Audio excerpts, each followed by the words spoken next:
नमस्कार बच्चों, आज की कक्षा में आप सबको स्वागत है।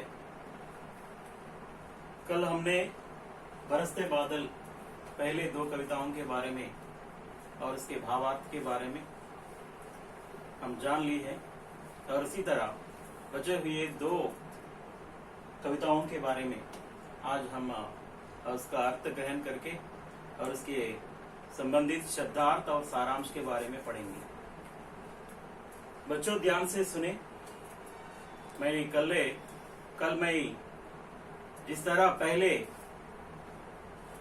दो पंक्तियों को गाकर सुनाया था और उसी तरह तीसरे और चौथा कविताओं को भी पढ़कर सुनाऊंगा। ध्यान से सुनिए।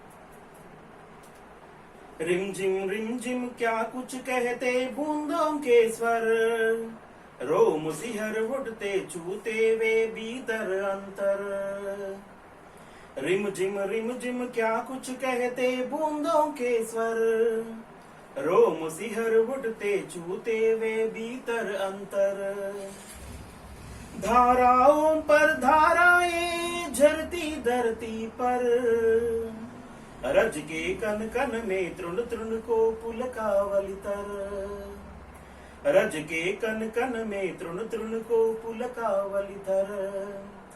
झम मेघ बरसते हैं सावन के, चम गिरती बूंदे तरुओं से चमके।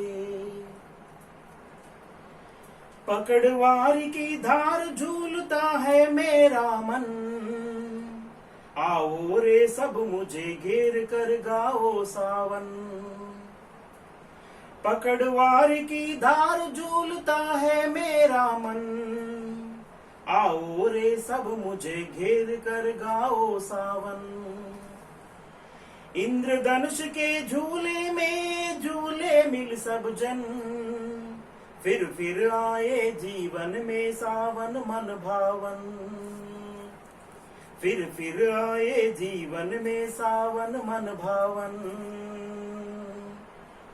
झम मेघ बरसते हैं सावन के, चम गिरती बूंदे तरुओं से चमके। झम मेघ बरसते हैं सावन के, चम गिरती बूंदे तरुओं से चमके। तरुओं से चमके। बच्चों आज मैंने जो कविताएं गाकर सुनाया है उन कविताओं का भावार्थ इस तरह है। रिमझिम क्या कुछ कहते बूंदों के स्वर। रिमझिम क्या कुछ कहते बूंदों के स्वर। इसका मतलब क्या है? रिमझिम ये पानी से यानी गिरती हुई छोटी छोटी बूंदों की आवाज। और बूंद कैसे जमीन पर पृथ्वी पर गिरती है? रिमझिम करती हुई आवाज करती हुई धरती पर कुछ कहते हैं। रिमझिम क्या कुछ कहते हैं बूंदों के स्वर। बूंदे के स्वर, बूंदों का स्वर मतलब जो भूमि पर पड़ने वाले छोटे पानी के बूंद होते हैं ना, और उनका स्वर शब्द उनका आवाज इस तरह कहती है। किस तरह कहती है? रिमझिम। रोम सिहर उठते छूते वे भीतर अंतर। बच्चों जब पानी बरसने से पहले एक ऊपर से बादलों से एक एक छोटे छोटे बूंद जमीन पर गिरती है, जब छोटे बूंद हमारे शरीर पर गिरता है तब बहुत ठंड लगती है। ठंड लगने के साथ साथ हमारे शरीर पर त्वचा पर रहने वाले रोम सिहर उठते हैं। सिहर उठना मतलब ऐसा खड़े हो जाते हैं। रोम ऐसा खड़े हो जाते हैं। जब पानी की बूंदे शरीर पर पड़ने से रोम सिहर उठते छूते वे भीतर अंतर। वह त्वचा पे पड़ने पर रोम यानी उठ जाते हैं, खड़े हो जाते हैं और उसके हमारे अंदर छू जाते हैं, दिल को छू जाती है। और उस तरह की ठंड का जो भाव है हमारा दिल को छूती है। धाराओं पर धाराएं झरती धरती पर। पानी कैसे गिरती है धाराओं से, धारा मान स्ट्रीम, बहुत बड़ी प्रवाह के साथ ऊपर से झरती धरती पर, ऊपर से धारा के रूप में बादलों से पानी धाराओं के रूप में जमीन पर पड़ती है, गिरती है। रज के कन कन में तृण तृण को पुलकावली थर, रज के कन कन में, रज मनी धूल, मिट्टी, मिट्टी के धूल जो होते हैं ना, तो उस धूल के मिट्टी जब पानी छोटे छोटे बूंद जमीन पर पड़ जाते हैं, उसके कन कन में, हर पार्टिकल में, हर कन कन में उनका तृण तृण को, उसमें रहने वाले तृण मानी तिनका, जैसे हम कहते हैं ग्रास ऑफ पीस, गड्डी पोचा, तृण तृण को पुलकावली थर, जो मरे हुए छोटे छोटे घास के तिनका होते हैं ना, और वे भी क्या हो जाते हैं, निकर उठते हैं, और क्या है, पुलकित होते हैं। और इसीलिए रज के कन कन में तृण तृण को पुलकावली थर। बारिश गिरने से, बारिश की पानी से भूमि पर पड़ने से ही और उस धूल में रहने वाली हर कण पुलकित हो जाती है और हर तिनका पुलकित हो जाती है। यह है और तीसरी कविता का भावार्थ। और चौथा क्या है, पकड़ वारी की धार झूलता है मेरा मन, पकड़ वारी की धार झूलता है मेरा मन। कवि कहता है, कवि की भावना है पकड़ वारी की, उनका मन चाहता है कि उस धारा को, उस वारी को, वारी मानी बारिश, उस बारिश को पकड़ना चाहता है, पकड़ने का दिल यानी दिलचस्पी हो रही है कवि। पकड़ वारी की धार झूलता है मेरा मन, जिस तरह हम रस्सी को पकड़कर झूला झूलते हैं ना, और उसी तरह कवि का मन इस तरह का भाव पैदा हो रहा है कि और उस धारा को, उस प्रवाह को, उस वारी को, धारा को पकड़कर उनके मन में झूला झूलने का मन कर रहा है कवि को। आओ रे सब मुझे घेर कर गाओ सावन, कवि कहता है आओ बच्चों, आओ मेरे साथ आओ, मुझे घेर कर, मुझे चारों ओर घेरना माने सराउंडिंग, मतलब చుట్టూ తిరుగుతూ ఉన్నట్టుగా, यानी मुझे घेर कर गाओ सावन, हम सब मिलकर गाएंगे।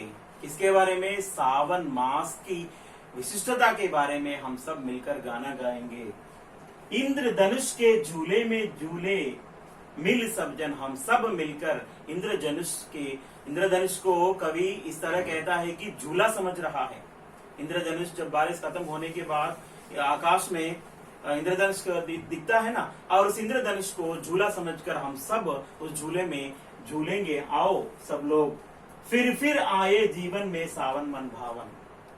इस तरह मन उनका कवि का मन कहता है कि इस तरह की सावन फिर हमारे जीवन में बार आए, हमारे मन में, हमारे जीवन में खुशियां भर दिए जाएं, और इस तरह की यानी आए जीवन में सावन मावन, इस तरह के सावन यानी बारिश हमारे जीवन में बार आए, इस तरह का कवि का मन कहता है।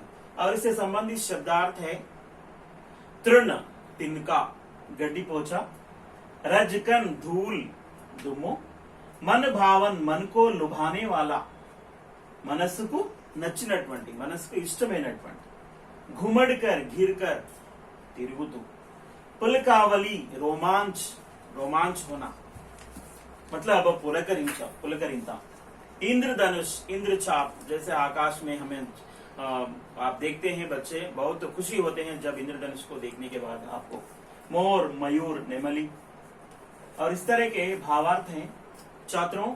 और इन चारों कविताओं से संबंधित सारांश भी मैं यहाँ पर प्रस्तुत कर रहा हूँ, ध्यान से सुने।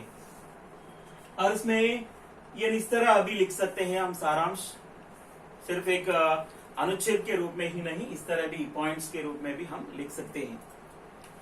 बरसते बादल कविता के कवि श्री सुमित्रानंदन पंत है। आप प्रकृति के बेजोड़ कवि माने जाते हैं। प्रस्तुत कविता में कवि ने वर्षा ऋतु की यानी प्राकृतिक सुंदरता का मनोहर वर्णन किया है। वर्षा ऋतु सबकी प्रिय ऋतु रही है। पेड़ पौधे पशु पक्षी मनुष्य और यहाँ तक कि धरती भी खुशी से झूम उठती है। वर्षा ऋतु में आकाश में घुमड़ घुमड़ कर गरजते एवं बरसते बादल अंधकार के बीच आशा का प्रकाश उत्पन्न करते हैं। धरती का कण कण वर्षा के जल से भीग जाता है। वर्षा ऋतु में यानी पुलकित मन इंद्रधनुषी रंग से प्रेरित होकर गीत गाते हैं कि जीवन में बार बार सावन का मन भावन महीना आए। यही यानी कवि का इच्छा है, हमारे जीवन में सावन मास बार बार दोहराए, बार बार हमारे जीवन में संतोष यानी भरने वाले इस तरह सावन मास फिर बार बार हमारे जीवन में आए। छात्रों, ये है बरसते बादल यानी पाठ, और इस अंश को मैं यानी अंत करने से पहले मैं आपको एक विशेष सूचना देना चाहता हूं कि जैसे कोविड-19 के बारे में आप जानते हैं, और इसीलिए छात्रों आप इधर उधर यानी फंक्शंस में या सम्मान और समारोहों में मत जाएं और घर पर ही रहें। अगर आप अंदर है तो कोरोना घर के बाहर रहेगी, और इसीलिए घर में ही रहें, स्वस्थ रहें, सुरक्षित रहें। धन्यवाद।